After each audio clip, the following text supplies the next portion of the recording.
Have you ever caught yourself obsessing over someone who isn't really available? Maybe it's the person who doesn't text back, the crush who's already taken, or the opportunity that slipped away.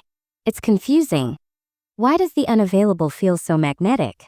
Psychology actually has a lot to say about this. Let's break it down.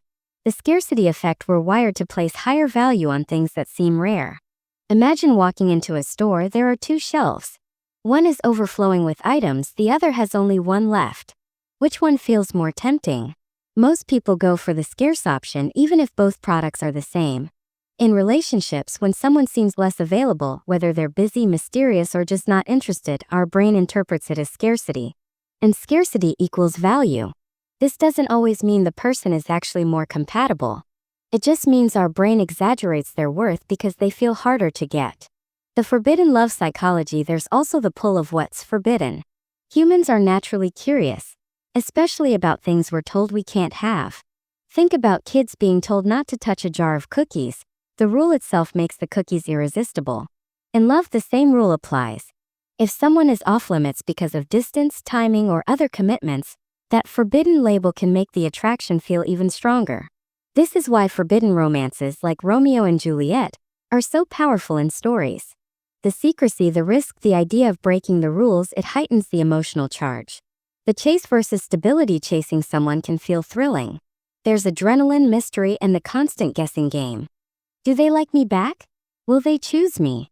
That uncertainty keeps the brain hooked. It's like playing a game where the reward is affection. But here's the twist. Once the person becomes available and the mystery is gone, some people lose interest. Why? Because the brain craves novelty and challenge. Stability, which is actually what we need for healthy love, can feel less exciting compared to the chase. It's not that stable relationships are boring. It's just that excitement and stability light up different parts of the brain.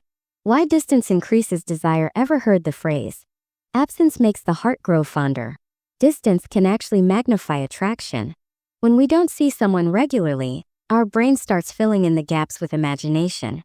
We replay memories, idealize their qualities, and sometimes even create a version of them that's better than reality. That's why long-distance crushes or rare encounters can feel so intense. It's not always about the real person. It's about the story we build around them. But when distance disappears and reality sets in, that idealized image might not match the real connection. Idealization of the unavailable. When someone is unavailable, like a celebrity, a teacher, or someone already in a relationship, we tend to put them on a pedestal. We focus on their best qualities, ignore their flaws, and convince ourselves they're perfect. Psychologists call this idealization. It feels powerful because it allows us to project our hopes, fantasies, and unmet needs onto someone who doesn't actually have to prove themselves. But here's the catch. Idealization often says more about us than about them. It's about what we want to believe, not who they really are. So why do we love what we can't have? It's not necessarily about the person, it's about psychology. Scarcity makes things feel valuable. Forbidden love sparks curiosity. The chase gives us adrenaline. Distance makes us imagine.